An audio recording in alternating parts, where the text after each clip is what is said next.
The bus jump was a challenge of its own because, to my knowledge, nobody had ever jumped a bus the distance and the height that we had jumped this one. The cab was originally not in the script, and I wanted something big to happen at that moment in the movie. And I said, what can happen on the freeway? And then I was driving over that Century Free one time, just scouting for location, and it was like a big section missing. So, wow, what would happen if this bus had to jump over that gap? And then I told it to the writer, and we wrote it in the script. That's the easy part. Then how are you going to do this? Because those buses don't jump very well, as you might have seen.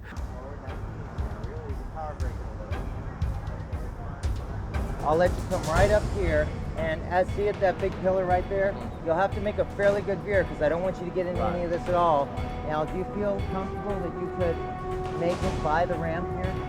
Yeah, but I'll back off a little bit before I get there. Right. Try to get up to speed before I get here and then come out of it. Okay. Or the other thing we can do, just to check speed, is to start you straight down there and just run right on in. We had to build a special bus that could go at least 70 miles an hour. And it had super strong shock absorbers put in it. And I also moved the driver's compartment. The driver was driving the bus from 15 feet back in the bus in the center. So this way, being centered in the bus, he could line up on the ramp better, as well as if something did go wrong or if he were to lose the steering on landing, he had something to cushion the blow if he were to run into an abutment or something. What I'd like to do, as soon as we get the IMO in place, I think before we have the safety meeting, I'd like to do the speed run, right? Because that's going to tell me a lot right there. We've never seen this bus handle its speed. And once we do that, and see how well it's tracking, and we'll talk about it. Then from there, we'll go ahead, we'll have a safety meeting, and we'll determine what should be a lock-off and what's operated, okay? Okay.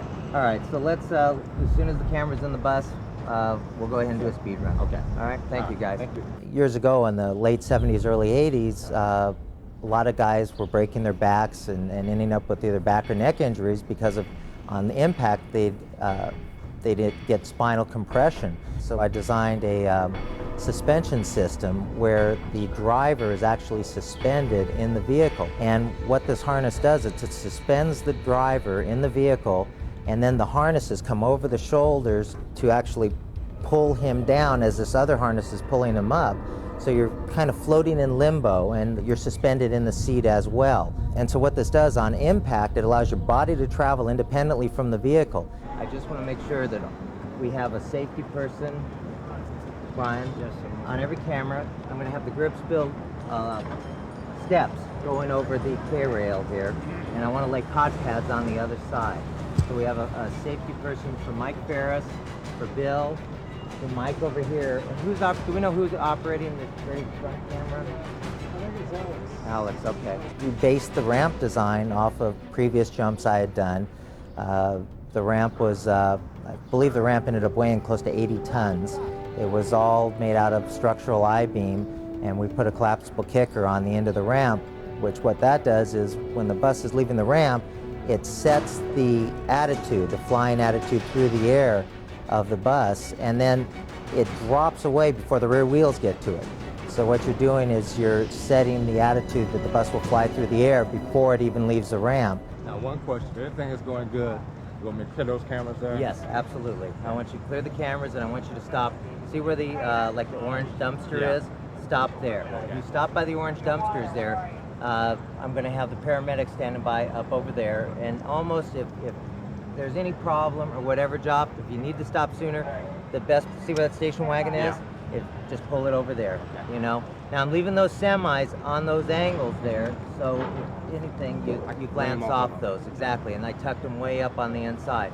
But what I would like you to do is if you have a good landing and, you know, everything's in control, is just pretty much follow the dots. Okay, stay on the you know, exactly. And just, you know, just arc right around and stop by that orange dumpster. That would be the perfect scenario right there. You know, it's tense. I mean, when you're doing that kind of stunt and it's that big, and you can only do it once, you know, you're shooting with 10 cameras, and it has to be right. Okay. Well, guys, everyone would pay attention, please.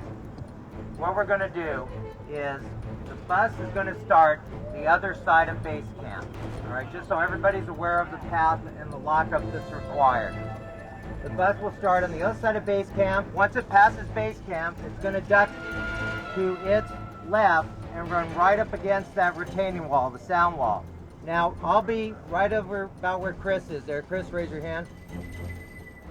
I'll have the megaphone. If I see that there's any problem whatsoever, if for any reason the bus drops a wheel off this side or anything, I'm just going to yell, leave, leave, leave. Otherwise, I'm not going to say anything. So if you hear me screaming like that, I want to pull everyone off the cameras, because that means that the bus has dropped a wheel off the ramp and it's coming our way.